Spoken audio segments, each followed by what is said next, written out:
Alright everybody, welcome back to Praetor Magic. My name is DM Cross, and this is of course Reflections of the Council, joined as always by Frexian Walker and Magical Hacker. Guys, how you doing tonight? Doing great. Doing good, doing good.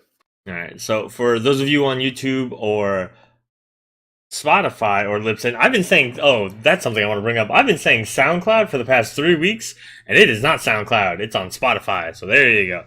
So for those of you who are out on YouTube, LibSyn, or Spotify, as I almost say it wrong again, this is not live for you, but this is our live Magic the Gathering podcast. We are here on Twitch with our friends in the chat, and we are going to be talking about a very cool topic this week specifically, because it's not all the time that we get to talk about brand new, fresh news.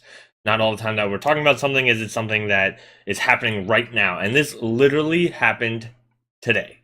It is Monday, it is the 5th of November, and today was an early stream for the Magic the Gathering Twitch channel, where they went into reveal what a lot of spoiled images were that were going all around Reddit and everywhere else on social media. And there were these like extended art reprint cards with this mana symbol the set symbol we've never seen before. And ultimately what it wound up being is the announcement of Ultimate Masters. So what exactly is Ultimate Masters? As you guys can see from what's on your screen, it is going to be the newest Master set. They go into some more in-depth stuff down on the bottom, but for the details, it's going to be 254 cards. It's going to be 24 packs per box. It's coming out on December 7th. Excuse me. It's going to be 15 card booster packs with 1 premium foil per pack, which is all that is fairly normal for Master sets. English and Japanese, 1 ultimate box topper per box. That's pretty unique for this one. The box toppers are the extended art cards that we've been seeing everywhere. And then the other big change, which I'm sure is going to come up a lot in this particular next hour or so, is the price. The price went up for this master set. Previously, I think they were at 240 MSRP. This one, as you can see right here, is at $335.76 per box. So it's a big change. People have been very vocal about how they feel about it on social media, and I'm sure we're going to be vocal about how we feel about it here. As we go through, we're going to look at a lot of the cards that are coming out, because I think with just like with the Commander product this year, Commander 2018, people are going to assume that the higher price should mean that there's more expensive cards in the set. And I have an opinion about that. I don't know if my opinion is going to be shared amongst the other two, but we're going to see how that is as we go on. So, for Hacker and Frexian, we'll go with Frexian first.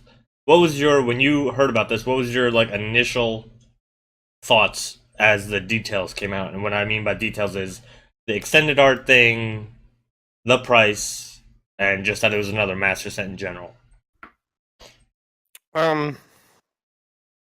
I haven't been very into the master sets in general.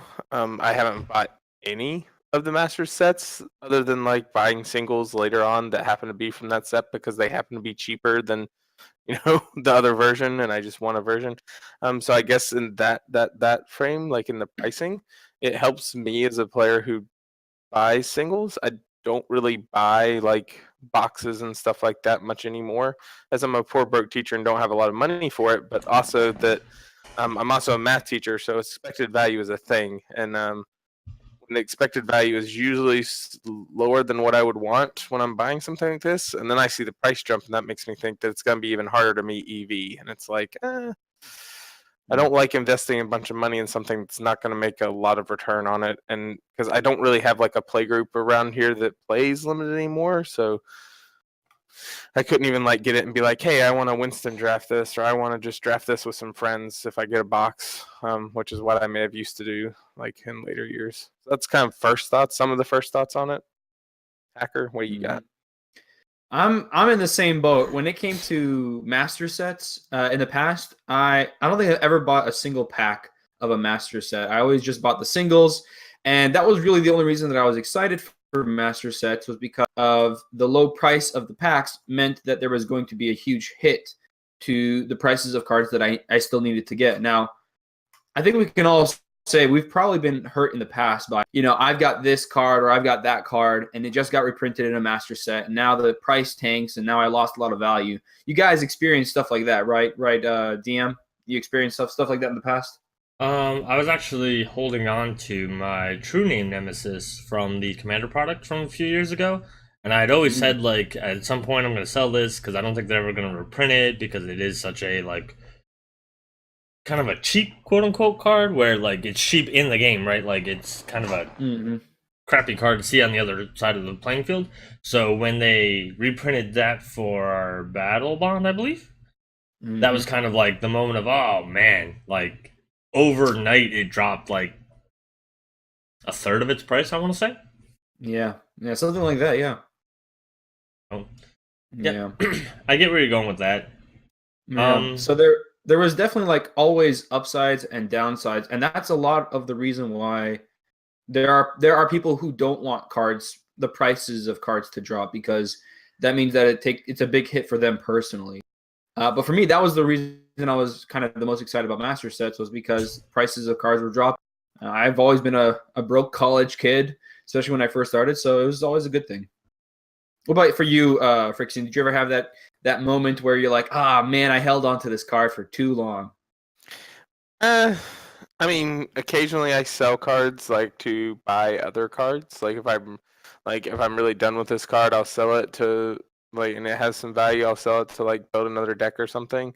But I'm really not like much in the marketplace of buying and selling, just trying to like, oh, I'm holding on to this card and I want to sell it when it's high or something like that. It's more just like, oh, I have this extra and I don't really use it anymore and I don't really have a deck that I want to put it in. And then of course inevitably that comes with some regret because I'll sell it to build the new deck and then later on it'll be like, oh, I used to have that card and now I want it for this new deck that I'm building, but I just didn't want it at the time. So a lot of times I just don't sell anymore, like but I have like yeah. So Danny's saying in the chat that collectively we've gotten, she originally said one master set, but so the first two master sets, so we have a tradition, me and Danny, that every time a set comes out we buy a booster box and just to open it. We know we're not going to open the exact cards we want. We understand that that's part of the lottery of opening a booster box, and we know we're intelligent enough to understand that buying singles is the way to get the cards that you want for the cheapest amount. However, it's always fun. When we were in South Carolina, we had a play group of like 20 people. So we would buy the box and then people would pay us for the packs and then we would have a draft. So people could open cool stuff. A lot of times people would trade depending on what they wanted or what they got or etc. And I think actually the second time we did a master set, we actually bought 2 boxes over the course of time. Like not right off the bat, but like upon release we bought a box and then like a month or two later, we bought another box just to do a draft. So I've partaken in the whole Masters thing, and the reason why I bring that up is that a couple people on Twitter have mentioned that like, oh, these boxes aren't for the casual player. I'm like, why? Because they're more expensive? Because some of the cards in here, like casual Commander players would love still. I mean, I rolled past like Liliana of the Veil, which is a really good card that people want to play. I mean, there's lands in here that pretty much like, I mean, Cavern of Souls. Danny and I are both casual players, but we would both love Cavern of Souls for a lot of our decks because we tend to run a lot of tribal decks. So I don't know. I don't get that mentality of like, oh, there's a set of player that these sets aren't for. Unless you're just talking about the price, and it's basically that. I mean, me personally, am I going to buy a box of this? No. I can tell you right now, I'm not going to, because the amount of cards that you're going to get for that 340 just to me isn't worth. It's a lot of money. And Esper Derek brings it up in the chat. Even Wizards itself said, hey, yeah, this set isn't for everyone. It's quote-unquote exclusive and just puke. So I like exclusive to who? Because it's not, these aren't all modern staples anymore. A lot of these cards, though, are like modern staples or legacy or vintage. A lot of them are seeing play. And then you see some that, like, maybe I just don't know the formats that well, but like I don't get why Level of Leovold's getting a reprint. Like when you banned him in Commander, and he's kind of the one he's best in. Why is he getting a reprint at all? Like I wonder why some of these cards are getting reprints. Now I can't say I know for sure, but I think Leovold is like a top tier deck in like Legacy or Vintage. Like I said, I don't know the formats well enough to say which one it is. Well, that's or what I'm asking. If anyone in chat does know, like, do you know Yeah. if Leovold, so he sees Legacy play? Like I remember him seeing. Oh yeah, Asper Derek says he sees Legacy play. I do want to point out one thing. Bushcrafty is made a comment of it's a money grab. Something very important to remember. Well, no. Something very important to remember is that Wizards of the Coast is a company. Everything they do is a money grab. Do you think we returned to Ravnica just because they thought we would like it and they wanted to be nice to us? No, they are playing on the fact that a lot of us players have nostalgia for a set that was well designed. A lot of people pre-ordered as soon as it was Ravnica twice. Exactly. A lot of people pre-ordered product as soon as it was revealed to be Ravnica without even seeing the cards. Ravnica is already set up to be one of the better selling sets, just like Dominaria was. Do you think we return to Dominaria just because we want to be nice and give them something cool? No, they understand that our nostalgia is going to make us want to buy more. That it's not a money grab as much as it's just smart marketing. So I just don't. I mean, yes, it's a money grab, quote unquote, but like you can't. I don't like the negative connotation that comes with money grab. Everything they do is for profit. Whether it's the bundles that they put out, like the Commander Anthology, the Commander product they put out every year is for profit. They're not doing it to boost Commander because they just love the format. They're not going to take a hit on something. If Commander didn't do well profitably, they wouldn't keep printing Commander products. We wouldn't get these every year. So, I think there is a difference though. When a lot of people say money grab, I think they're kind of referencing. There's a way to put it. And I'm not really sure the right way to say this, but imagine two different merchants, right? You go to one merchant, he sells you a product. It's a great product. He sells it to you for a fair price. He makes a good profit. You go on. You use the product. You come to him over and over and over, right? Because you like the way he sells stuff. The second merchant, he sells you stuff for what you think is a fair price. Turns out it's a piece of junk. It breaks on you, so you have to go to him over and over and over. But you don't like that. You don't like the fact that he had kind of misused your trust. And I think when people talk about money grab, especially with WotC in mind, they're talking about this is not a fair price for something that I kind of feel like because of the fact that I want to support this company, that I want to buy this product, but it's not a fair price, and that it would be a lot more. I don't know the right word for it, but it would be a lot better in the community's eyes at a lower price point. And sometimes things need to be, at a higher price point. I think that's understandable. But when you're printing the cards, and that's all it costs you, just the printing of the cards, the making of the boxes and the packs. I mean, there's not exactly a reason why this Masters costs them more to make than a Ravnica set, right? Is there something that would make it more expensive, at least by this much? This is what, $10? Altered Arts do. Yeah, they do have to pay a lot of artists. That could be it, but is it $10 per pack more expensive? Is that reasonable? I think he's talking about like the fact that there's an entirely different printing process involved. It's just like the reason why they don't do double face cards in every set, because that requires a different kind of printing, which when you do something that isn't part of the standard, it does come with whether it's a 100 per box difference or not, I don't know, but I'm sure it does require a different kind of printing. That could definitely be it. I know that. What I'm saying is I know there's a greater cost with it, and then especially since they're doing like the premium foils with every pack and everything like that too. There is a different there's a different pricing metric that has to go behind that.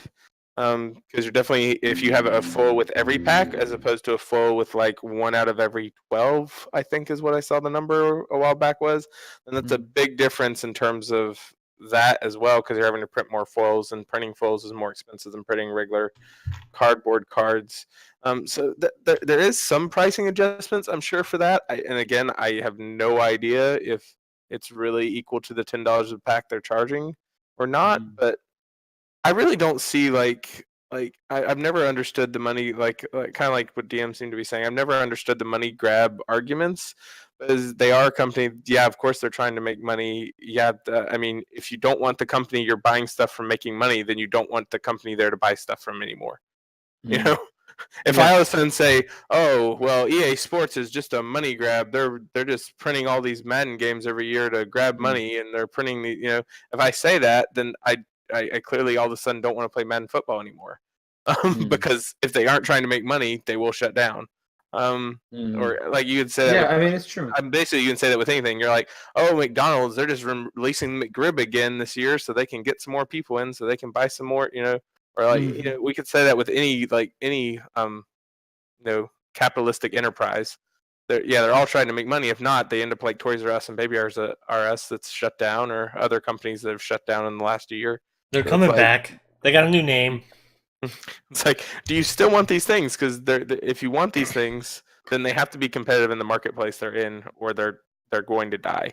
So, do we want Magic to keep printing cards or not? I don't know. I kind of feel like in general the master sets are,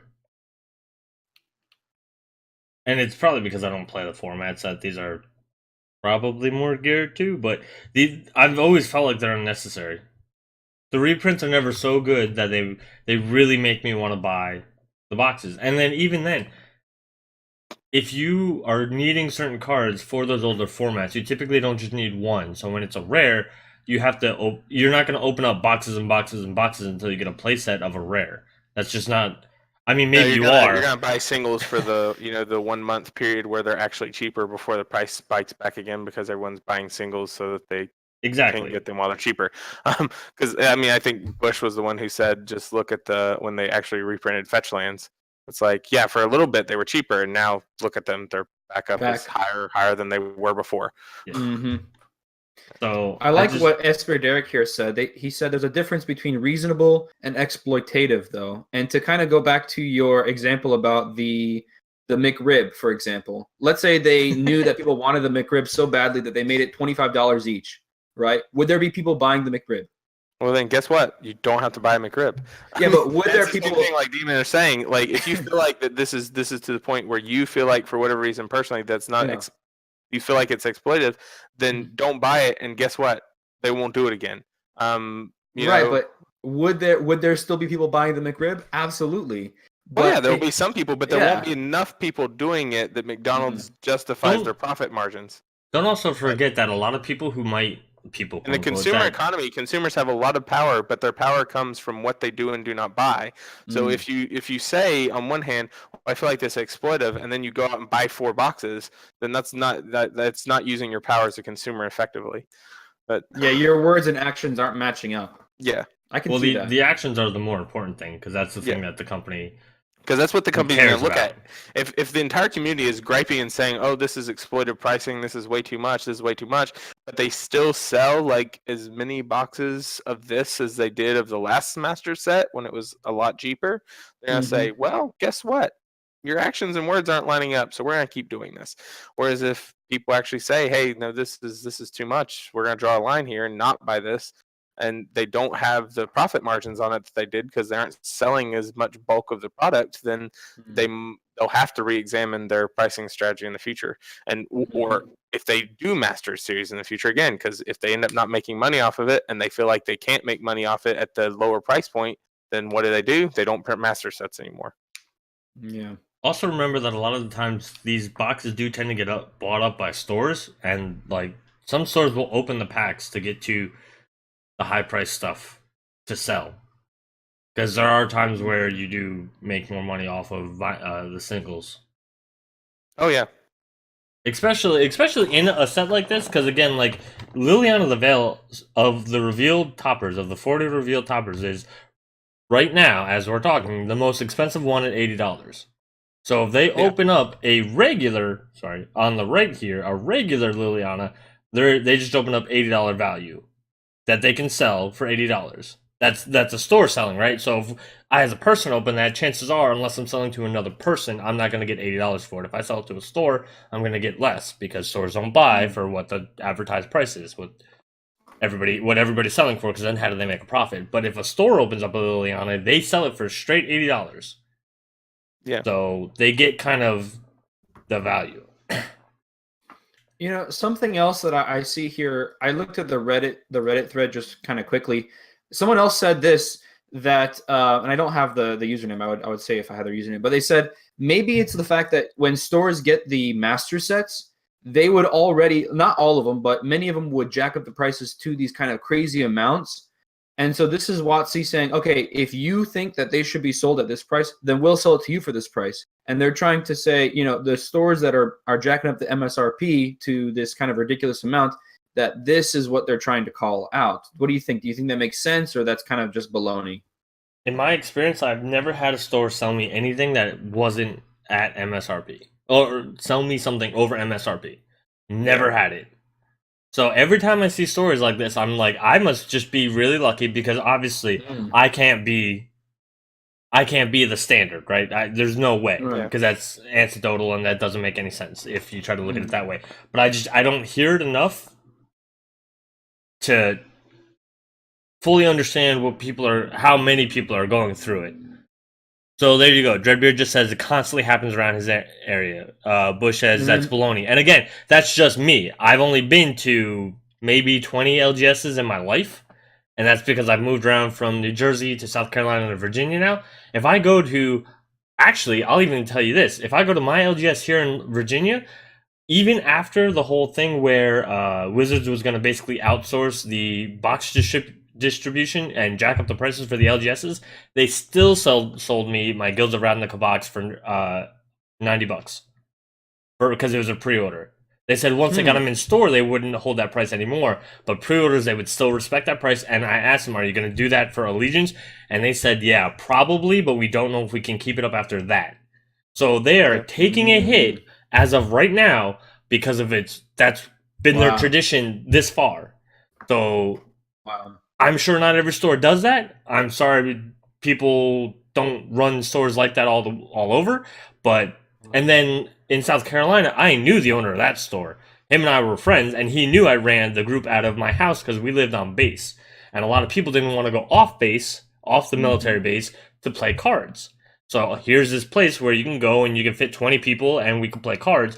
He was my basically supplier. He would cut me deals because he knew I was getting all my stuff from him. I wouldn't go to Walmart to get boxes, even if they maybe had them cheaper or maybe had a better supply or whatever. I'd go to him and I would even order stuff through him. So I've always had good experiences with LGSs. I feel like I've had the same experience in terms of like the buying and selling of like product, like sealed product from LGSs. Like I haven't had an LGS that I went to that's really jacking up the price on me, but where the LGSs I go to try to make money is in the market of singles.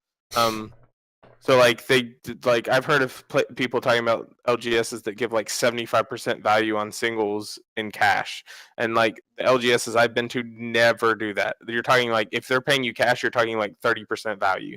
Like 30-40% value for the LGS if they're paying in cash. And if you're doing trade value, you're talking 50, maybe 60% if you're lucky of the value and like in-store credit. So like they try to maintain the MSRP on boxes, but they are trying to make a profit in other ways. And so like I guess the LGSs I went to have had like pretty good Friday Night Magic crowds, so they can keep the actual prices low on it, and then like, hey, we're keeping prices low, sell your cards back to us for store credit, and when you sell your cards back to us for store credit, we're actually making money off you because we're going to sell them back for full credit, but we're only paying you 50-60% of their value. I'll say this: my LGS, I don't sell cards a lot, so I don't know their policy with that, but I do know my LGS has blatantly told me that they get their prices from TCG player, and I've compared. I've tried to catch them on stuff before, and no, they're actually getting the prices from TCG player, which for the most part is fine. Like those are the prices I would wind up paying anyway. Yeah.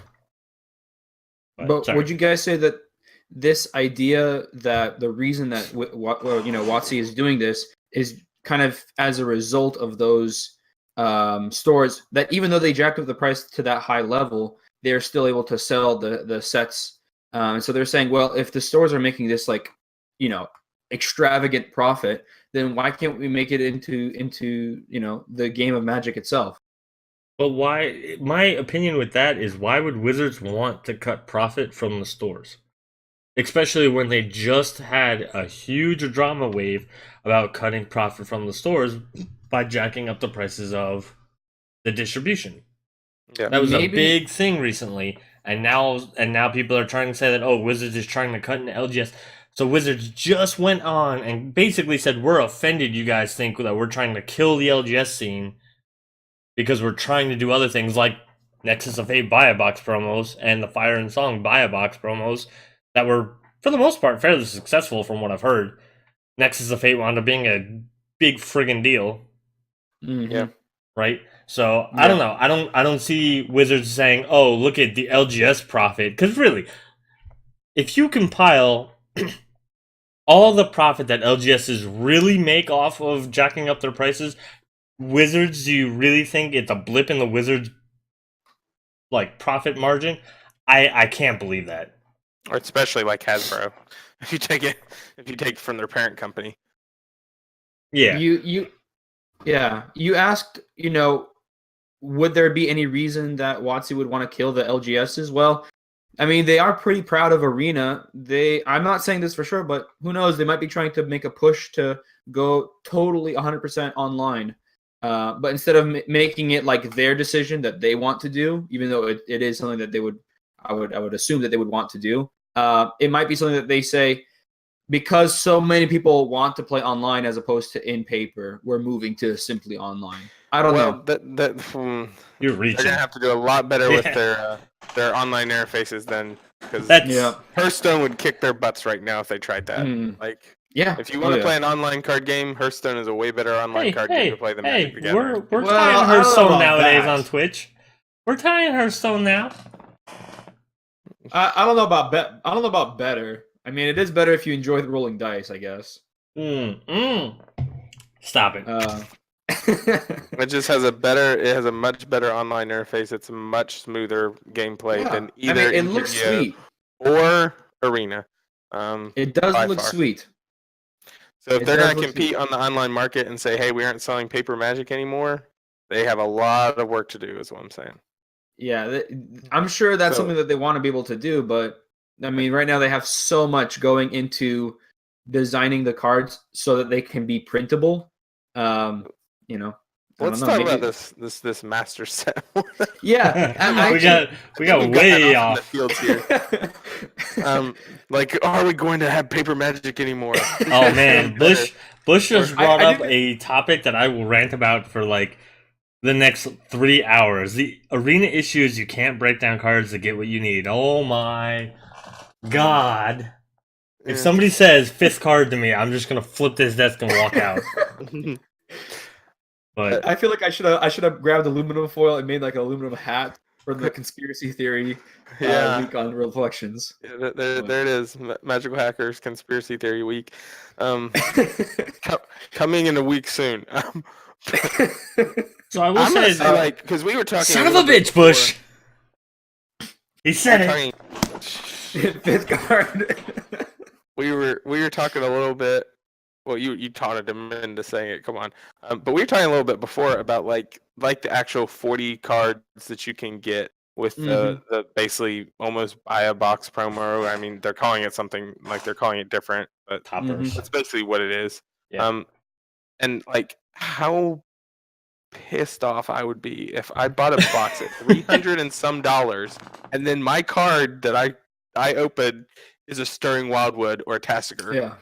I'm like, because one, I don't need a Stirring Wildwood or a Tasigur. I already have both those cards, and two, they have zero value in the marketplace. So I don't see how, when you're doing this and making it $300 a box, and you're putting these cards on top, that you don't at least make sure like there's a threshold for what those cards are worth. And I get it that maybe you want to put all 5 of the Celestial Colonnade, World Wake Cycle, Manlands in the set. But putting all 5 of them in like the promo version, the topper version, the box topper, that's just like Unnecessary. When some of them are so like Celestial Colonnade, yeah, sure. I mean, it's ran in a lot of formats and it has a lot of It's value. $40. So, It's yeah, $40. go ahead with that. But Stirring Wildwood that sees like no play and is worth nothing, like oh Less gosh, than I would like $1. you talk about like if I wasted all that, like if that would be like a complete waste of $300 as far as I'm concerned, unless the Yeah. rest of the box had heck of value. Yeah. That's I what don't I know. don't get is why with these 40 cards did they not like say a threshold like we're gonna put these 40 cards in, but all of them have like $25 value. I mean, you know, or $20 value.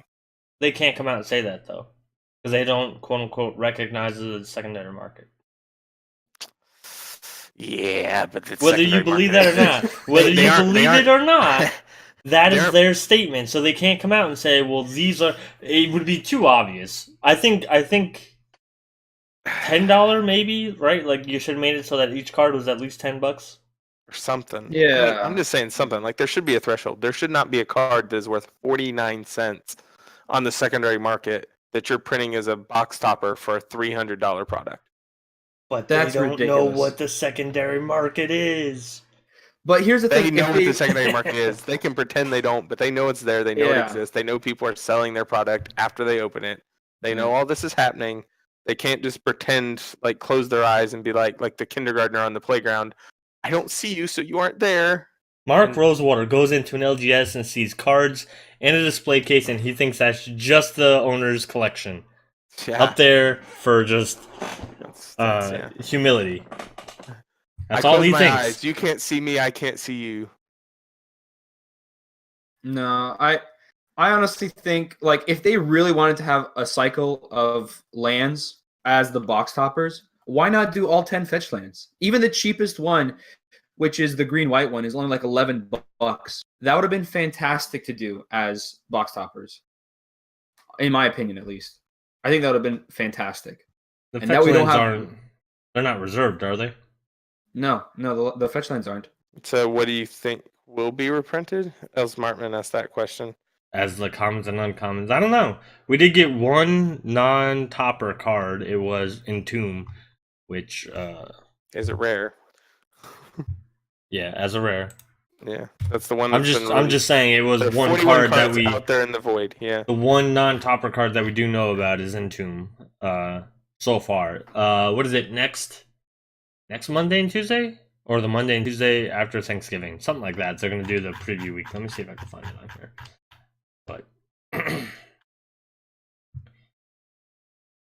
I don't know. What do you guys think, though? While I'm looking for this, what do you think might be a reprintable card? Give me a reprint of Lightning Bolt. No, to Ultimate. Didn't they reprint Lightning Bolt and Iconic Masters? I think they did. Yeah. Just give me another one though. Just keep reprinting Lightning Bolt.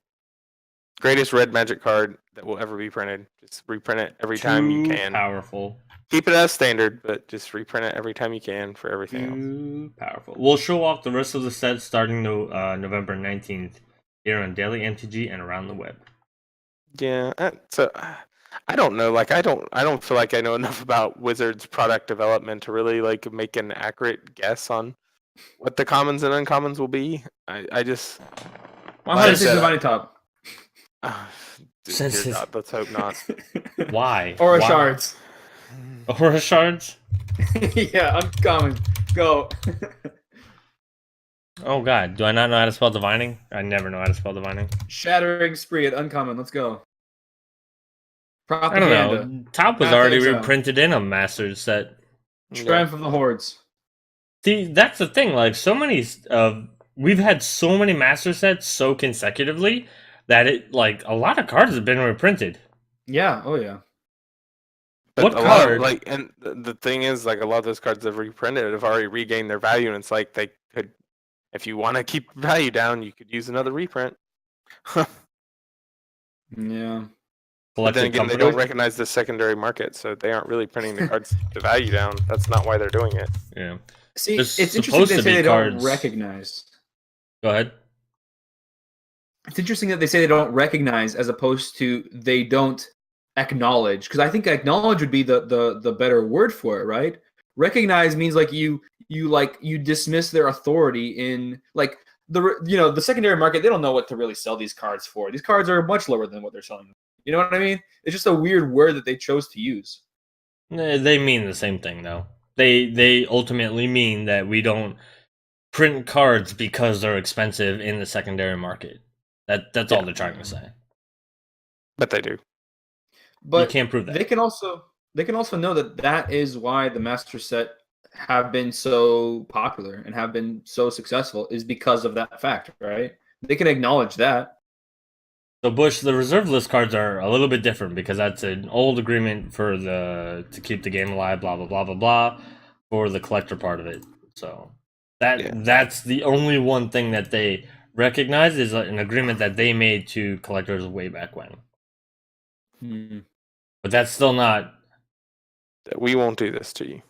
Yeah. We won't reprint these things and tank the values of your collections that you spend all this money on. Magic has always tread a line between game and gambling. That's fair. Yeah. Acknowledge is probably the legal way to avoid gambling laws in regards to TCGs. Maybe. But yeah, there's a lot of looking at this list. There are some cards that I'm glad are on there. That I'm glad that they'll be going down a little bit, like Karn Liberated, Noble Hierarch, Caverner of Souls. Those are good cards. I'm glad that they'll be in the set. But at this price point, I don't think the prices will change very much, which is sad because they invested all this time and money into Master Set, and then the number one thing that makes the Master Set so awesome for players probably won't happen because of their price point. Just because of a number that they chose. Did prices go down from any of the other Master Sets? The ones the higher the cost of the Master Set, the less the cards actually moved. And in some cases, the fact that they were printed in a Master Set actually caused their price to go up because people were now interested in playing with those cards, whereas before they weren't. And I don't know if this was true for the last two sets, because I know that the last two Master Sets were kind of flops from what I heard from my friends. They weren't really happy with the Master Sets. But I feel like, they're making these Master Sets for people who want to draft. And there's just this huge group of people that don't enjoy drafting or don't really care about drafting. There are a lot of people who do. And I don't think they are because they aren't very There's not really themes. And I know Wildbolt is our our resident draft expert within the community, but a lot of these sets are not very good to draft. Like they aren't very draftable. Yeah. There's not themes. There's not themes for the draft. Like a set, right? Like Ravnica has a theme to it for every guild, so that's why it's draftable because you try to draft within a guild or two because two, abilities go well together or whatever. So. Yeah, but when they do these master sets, and that's what I thought. Undergrowth go well together. Yeah, so that's what I thought the first time we bought and drafted a Masters box was that we're gonna draft this, and then you wind up seeing that there's not a lot of cards that are super synergistic. Yeah. Not enough to where it's easy to build a good deck in a draft. Maybe in a sealed draft, because then you can just open up your packs and that's what you get. But when everybody's trying to grab, it becomes harder. And people even complain about the. Oh, sorry. No, go ahead. People complain about the bomb nature of draft in general. Like, you get this certain bomb and you just win your draft automatically because you get that card. I find that it was even more true when I was trying to draft the master sets. Yep. It's more true than that if you get the Liliana of the Veil or the Karn Liberated, that you're gonna have a lot of success. Whereas you can build a deck that while that bomb is really hard to beat, if they happen to get it out in the game that they draw it, if they happen to get it out in the game you play them, you can build a deck that's synergistic enough to beat one bomb card. But in this format, because of what you were saying, DM, that there's not a lot of synergies.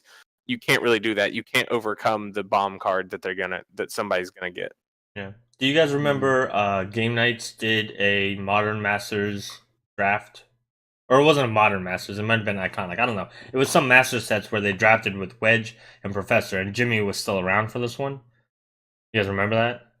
Slightly, vaguely I remember. They just basically did 2 boxes instead of 1 box and split up all the packs, opened them, and made 40 card decks, right? And that's all it was. and this is to piggyback off Phyrexian point, you could see the tide turning in the game every time somebody played their bomb card. And then everybody had to deal with that threat. But the decks themselves, even some of the themes were very loose, except for the fact that like they did a certain thing. Like I think at one point, I think Jimmy was on like Mill or something, and he kind of got to take off because he just put all the Mill cards that he got in his pile into his deck. So there was kind of like that was kind of a theme, but not.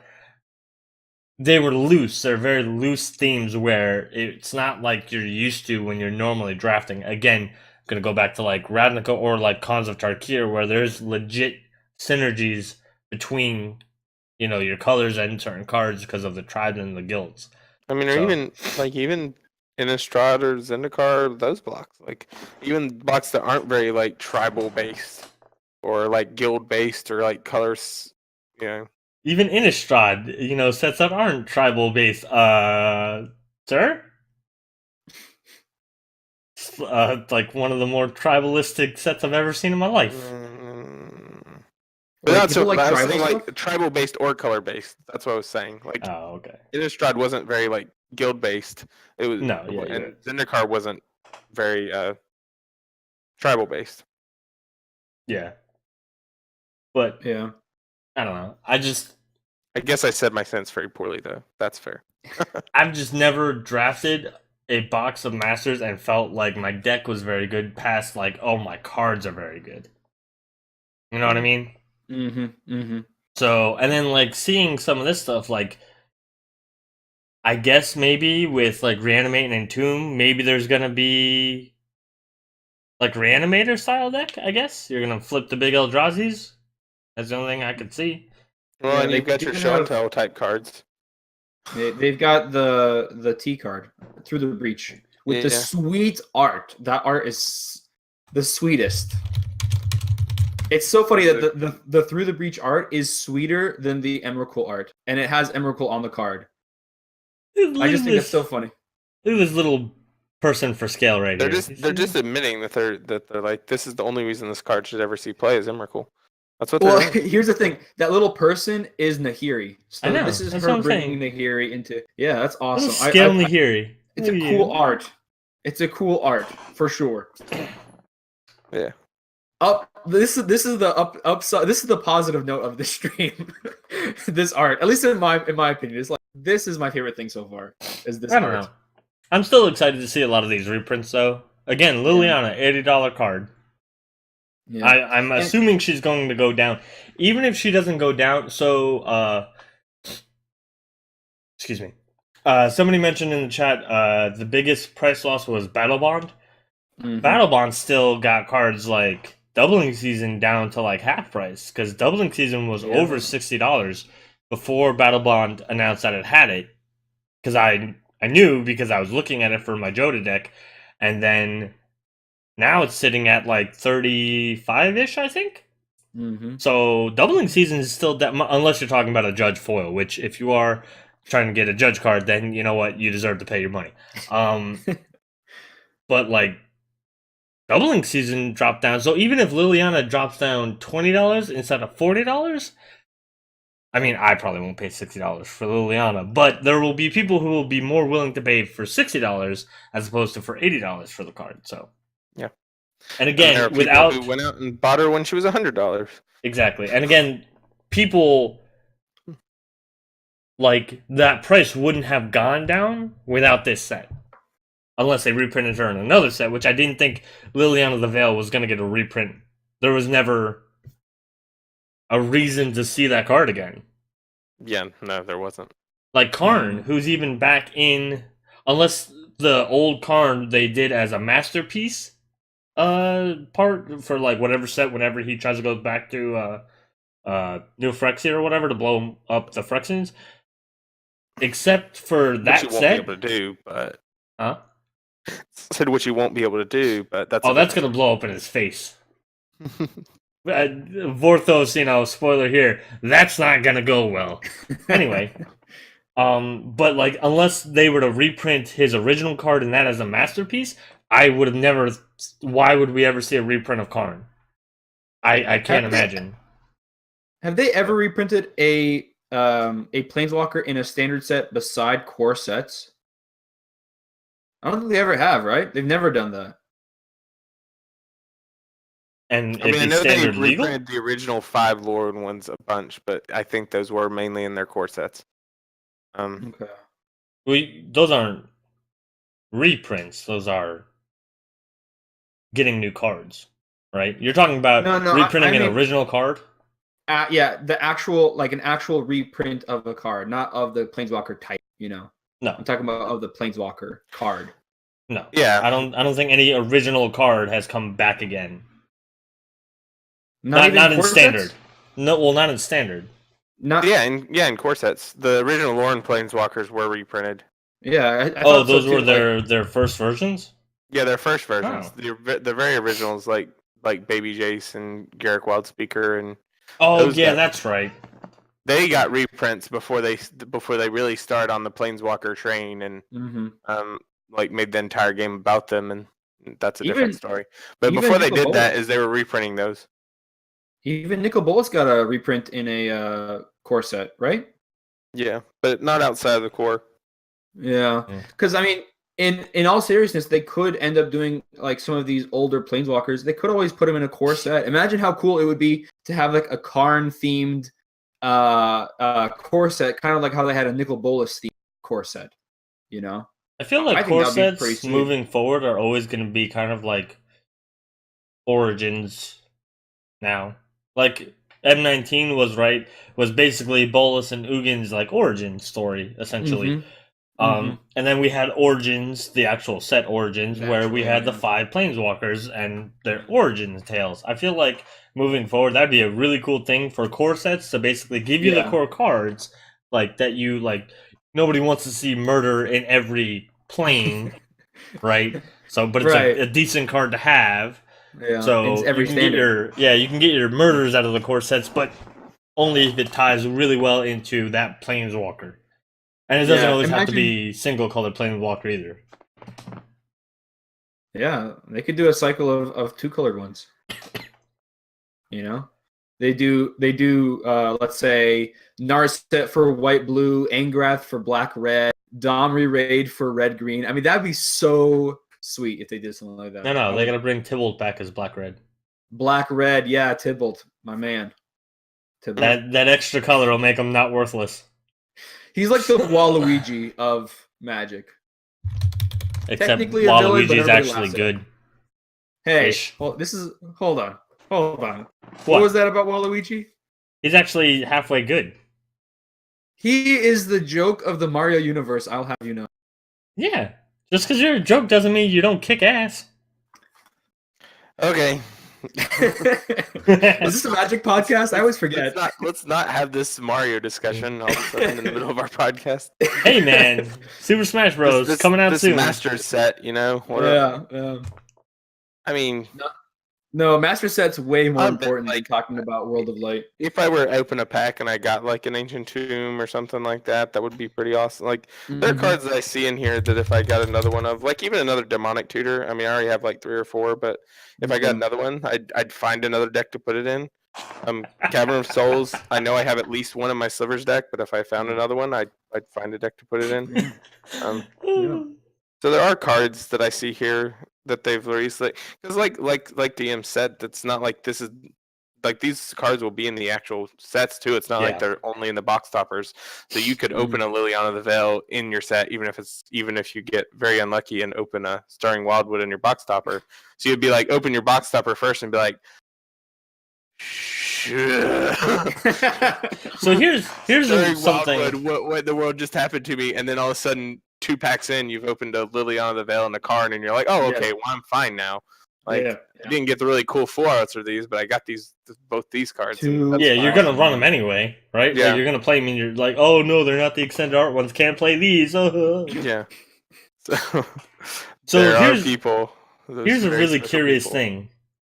There was an image shown on Twitter, which I think was pulled from Reddit, but don't quote me on that last part, where the box topper pack is packed in like the center of the packs of the box. Is anybody else confused? It's a box topper, right? Yeah. Box top. It's a thing that's in a box, but it's not on the top. Yeah. That did seem to be weird to me too. Why? Why Why not do just we- call them? Why do we do this every time, Wizards? Why do we do these things that it's like, hey, yeah, that sounds great, and then, but here's how we execute it. But why though? Your name gave you the road to the execution, and you chose to fall off the path into the river. Like, no, you didn't even fall. You jumped off the path into the river and swam backwards off a waterfall. Why? Yeah. Why do you do this to yourself? Yeah, I just don't know what's going on at WotC because it makes sense. Like, what if they did a master set where they just had a ton of value? Like, there was no card that was bad, and then they just printed a bunch of it so that there would never be anybody running out, and then they just sold that. That would be like a really great way to make money. Would there be anybody complaining? Yeah, You know what I mean? collectors. Yeah, collectors. Yeah, collectors, but do they make up that much of their audience or that much of their consumer base? I don't know. I mean, I just don't know. I'm actually kind of curious. I think do they make I up think, that much? Think about this though. You have collectors are a clique, right? Within the Magic communities. You have all kinds of cliques. You have people who are straight modern players, you have people who are straight commander players, competitive commander, like these are all cliques essentially, right? In some big high school. Right. Collectors Yeah. are still a big clique.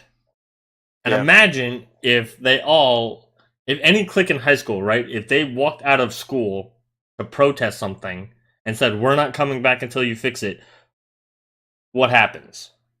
That's, I think, the big concern here is that if you piss off your collectors enough and they just pull out, you lose all that. And that's not something that Wizards wants to play with. Even if you think you're going to make a lot of money off this one product, collectors aren't one product's worth of money. They're invested players. They play for the they long spend a game. lot too, I'm sure.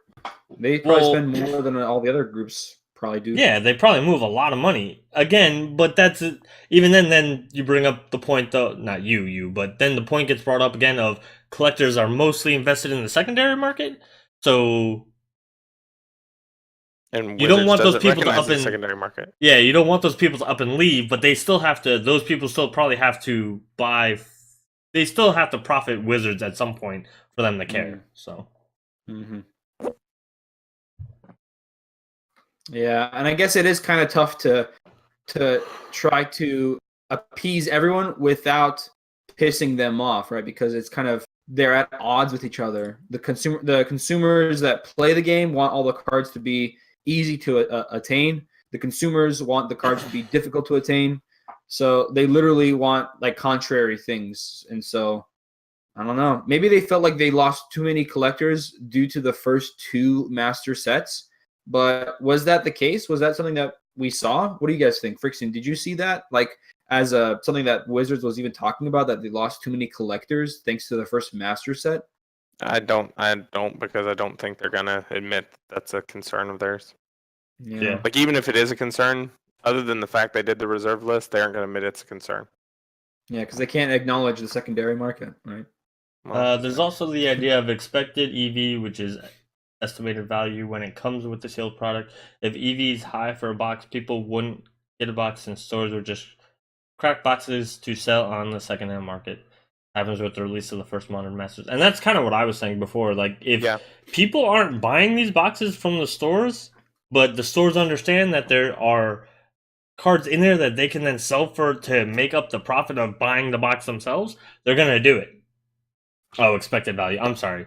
In my project management, EV is estimated value. Same concept though, right? It's the same thing. But yeah, at the end of the day though, the stores are going to do what they think is best to make money. Yeah. So if people don't buy these boxes, which I know some people have made the argument of stores aren't going to want to invest in buying a lot of the boxes, I would imagine that most stores will try, if I was a store owner, I would try to work my order quantity for this off of the pre-orders. So if I only get a few pre-orders, I'm only going to fill those few pre-orders and then maybe a box or two more. And then see where it goes from there. Now people come in and after that first shipment comes in and says, well, I want more, we'll work with that from there. And it's kind of a guess and check. And I know some people are going to be like, oh, well, what about the store that can't afford to not have boxes, blah, blah, blah. It happens, though. That happens all the time. Yeah. So, But I is don't think- jacking up the price really the best solution to the first Modern Masters problem? Again, I don't know because I never saw it. Yeah. I don't know how successful those stores were when they did it. I know the guys that I bought from in South Carolina, he only ever had a couple boxes on hand. Because every time he did get a shipment, it was 4 people, and he bought, and that's why I use that as an example to buy like 1 or 2 more, because that's what he did, and it seemed to work for him. I was typically the guy buying the 1 or 2 more, because I facilitated my group of people, my quote unquote LGS ish scenario. So I don't know if people, and see the thing that I get with that is like, most of the time you hear about those stores, everybody's advice is to stop going to that store. And that it's better to not get screwed over than to go to that store to play Magic. That's my opinion. I go by the old D&D adage that no D&D is better than bad D&D. No Magic is better than getting screwed over paying for cards. I'm sorry. Yeah. And plus nowadays, you just order it online. Shipping is not that much. Yeah. Yeah. I'm Sure, kinda the same. I'm Sure, you kinda want the to same. support your LGS, but not if they're a shithead. Yeah. I If mean, you're if gonna- you're Support doing bad behavior. Amazon selling all the boxes ever, then you can just have Amazon Prime, and then you don't even pay shipping. Well, I'm saying, like, if you get them from like Star City Games or Card Kingdom or whatever, like one of those sites, you're still supporting a LGS ish, because both of those stores are actual. I mean, both of those online stores are actual stores, right? Star City Games over in Roanoke, Card Kingdom's over in Washington. Yep. Right, Washington. So there's still like brick and mortar stores that you could support, even if you can't go to them, and then you don't support the shitty person who's jacking up prices, and hopefully he loses money from it, he or she. Yeah. And then hopefully they go out of business, and you don't have to worry about it anymore. Yeah. I'm a cutthroat person when it comes to people not doing things by the rules. Well, Go out of business. Get outta I mean, I here. was talking about it earlier. I mean, that's the power consumers have in the marketplace. If people are doing crappy business practices, the only really recourse you have, unless the business practices are illegal, the only recourse you have is to use your money. Like, I will not spend my money here because of this. That's your recourse. The All power smart of man. capitalism. Yeah. All Smart Man said that the first Modern Masters had problems with supply and packs were $7, so the boxes of them were increased since profit was so high on them. So when you say problems with supply, I'm assuming you mean that the demand was higher than the supply available? No, that's 'Cause- what I understand too from that. Okay. I mean, if the demand's high enough, there's no reason for Wizards not to profit off of it. But the last 2 sets, from what I thought, did not do as well. Nope. Yeah, No, okay, they demand didn't. was greater than supply, yeah. Yeah. Do you guys think that any of the cards online will go low enough to be able to be playable in 3DH? Like, for example, maybe Urborg. Right now, it's like $1.34. Do you guys think it'll go low enough to be able to be playable, or probably not? I think while they're putting it in chests and everything, yes. And we are talking about doing a updated list right around the time Commander comes in, which is also in December. So I think there's a chance we're going to have a season with it. Do I think it will be a sustained difference? If these cards are only available in chests, then no, because that's what happened with the Commander product. They go down while they're in chests, and then they go back up when they come out. So Yeah. Go ahead. Yeah, that's the same thing I was going to say, is we're just going to see a fluctuation in the place where like certain cards are playable one season, not playable next, and they'll be playable again and not playable because are they in rotation in the chest at that time or not? Pretty much 3DH is always, as far as non-regular, like non-set cards, non-standard set cards, it's always at the mercy of, are you in a chest or not? If you're in a chest, there's a chance that you can be playable. If you're not in a chest, then probably not, because the supply is low. Because it's the same case with like already with the commander product, like attracts and stuff like that. That's only in the chest. Like when they're in the chest, they go down a lot, and when they aren't, they go up a lot. And then you've got to make that decision. Or even like Tempt with Vengeance. Like season 2 was legal and for like a half second, and now season 3 it's not, or it's illegal, but it's like so much it's not worth it. Because it was in the chest for a bit and now it's not anymore. So the price is, spiking back up. Bush asks, will we be able to make some higher price cards go down during this? We do not manipulate the stock market, Bushcrafty. Stop. Every time. From what I can tell, and I don't know if I'm reading this correctly or not, but it looks like the box toppers will be in the treasure chest, but Ultimate Masters will be purchasable as the actual booster packs online. So it's not going to be only in chests, unless I'm reading that wrong. I don't know if someone. Yeah, but how long are they going to sell those for, though? I don't know, but it says it will release at the same time. So December 7th is when Ultimate Masters will release, and they'll be. My question too is: are they selling them just so that you have packs so you can play it unlimited and it's not Phantom Drafts unlimited? Because that would be my question too. I don't know. It doesn't say enough, but. Does anybody know how master sets were sold on Magic Online in the past? Damn it, Valdor. I don't know enough about that. The one thing we needed you for, Valdor. Yeah. I do not know. I'm gonna have to say no on that one. I don't know either, but maybe that will happen. Maybe it will be like. Not the market, though. I'm fine if we manipulate that too. No, we're not. We don't do that. The stream said they'll be sold starting in December 5th for like $7. That's all I know. Yeah. I don't know. We'll have to wait and see. Again, it could line up really well because it sounds like they will be out around the same time. Who knows? Maybe the update that they put the new arts out, they will also do the commander cards. And then we'll have 2 weeks for everybody to open product. And if we get the commander stuff that is in budget for 3DH, maybe some of this stuff will fall in budget too. Some of it, like not a lot of, like Urborg I think is a good example. I can't see too much other stuff because a lot of these cards are super expensive even online. Like what is here? What about Demonic Tutor?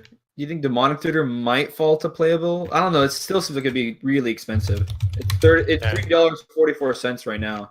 I don't think it can fall like too low for it to be that playable on 3DH. I mean, I'll say there was a time where Tempt with Vengeance was like $13, $14 on Magic Online, and they put it in chests and it dropped to 37 cents. So it can happen. If they put it in the chest. And depends, just depends then. Yeah. All right. Well, join us at some point in the future where we're going to be talking about our treasure chests killing Magic Online. The answer is yes. Sounds like a December reflection is going to be look forward to playing with these cards in 3DH due to Ultimate Masters. See, so here's the thing though, if we do that and a lot of these cards are within budget, we're going to have to go back and be like, yeah, Ultimate Masters was great. Even if we don't believe it, we're going to have to go back and be like, nope, it was great. Did good things for our format. I can say that. What we can do is what we pay you for. All the cards that we don't want to be legal in 3DH, we just say, you've got to buy them. Go out and buy them before we set the new season up. The joke is that we don't pay him. We don't what? Oh, I said, no, I said to Phyrexian when I was being sarcastic, I was like, you have to say that's what we pay you for. And the joke is we don't pay him. Well, I'm not getting paid either, so. No, you're paying us. Yeah. Yeah. It's tough for the spot. I'm broke as it is, but it's worth it. It's worth it because it's a lot of fun. Yeah, by the way, your last check bounce, so expect somebody to come break your legs. On that note, I don't know. I don't think we got to like an actual resolution. Like we try to kind of get to everybody says their thoughts, but everybody kind of jumped around in this one. So I think it's kind of hard to have a resolution right now because we are just looking at like the 40 box toppers and the 1 Entomb. So it's hard to come to a resolution for me on this one until you see the entire set as a whole because you don't know, like, you can't make predictions on how good it will be for limited play. You can't make predictions on expected value without knowing the set as a whole. You can't make predictions on a lot of that stuff. But I will say, like, again, if I buy it and end up with a Stirring Wildwood as a box topper, I just quit buying Magic entirely. I will say that my one prediction will be that Reanimator for drafts will be a pretty big thing. I just see a lot of the cards there, so I feel like that's going to be a pretty strong deck. Yeah, Reanimator or Show and Tell. If you get a through the breach and Agora's Vengeance and like one of the big Eldrazi, yeah, you can do some great things with Show and Tell. Oh yeah. But, I feel like I want a Stirring Wildwood signed by Phyrexian now. I have this desire within me. I want one of those. what is it? A Stirring Wildwood signed by Phyrexian. I would love to have one of those. I mean, it's not like it would cost you much to buy one, right? No, 46 cents. Easy There you go. peasy. Or $340 and just get it as your box topper. You know, whatever. That's Easy. right. Easy. Boom. Easy. That's winning the real lottery. So, on that note, we are going to wrap this one up. Those were our thoughts scattered as though they were. We hope you guys enjoyed it. For those of you who are watching this on YouTube or listening to it on LibSyn or Spotify, not SoundCloud, I've been wrong for 3 weeks. Nobody has corrected me. And we hope you enjoy it there as well. Make sure you like, subscribe, comment, and share so that you can help us get the word out. You can follow us. The more you do for us, the more we do for you. Yeah. It's easy as that. If you do want to follow us when we do these things live, it is twitch.tv/PraetorMagic. Social media is facebook.com/PraetorMagic, twitter.com/PraetorMagic. And is there another one? And follow us join us in the Discord. What was it? Say the keywords, Praetor Magic. Yeah, all the time, Praetor Magic. And then join us in the Discord. That link will be down below because that is not a /Praetor Magic, so I can't make that short. Magical Hacker, you have your own social media as our third-party contractor. Yep. Tapped out users /magical hacker. One word. Twitter is magical__hacker. YouTube is youtube.com/c/magical hacker MTG. And I'm actually thinking about making my own Discord soon too. Not really sure if I want to though. It feels like it's going to be a lot of work. But yeah, that's pretty much it. Twitter, Tapped Out, YouTube, Discord's a lot of fun. If you do join us in the Discord, you can come make fun of me and my love of sphinxes. Oh God! Why did you even? You know what? I'm out. I can't handle this. This is stress. I don't feel good. He's talking about sphinxes again. That's all I got for you guys. We will see you again this Wednesday for 30H and then Friday also for 30H. The roster was locked down for a little bit. I was trying to do a couple things, but it is unlocked now because I couldn't get it to work the way I wanted it to. We'll see about fixing it up in the future. But, yep, join us on Wednesday. Join us on Friday. Those are going to be at 8:30 p.m. Eastern time as opposed to the 9 o'clock time for Monday. So, see y'all then. Peace. Good night.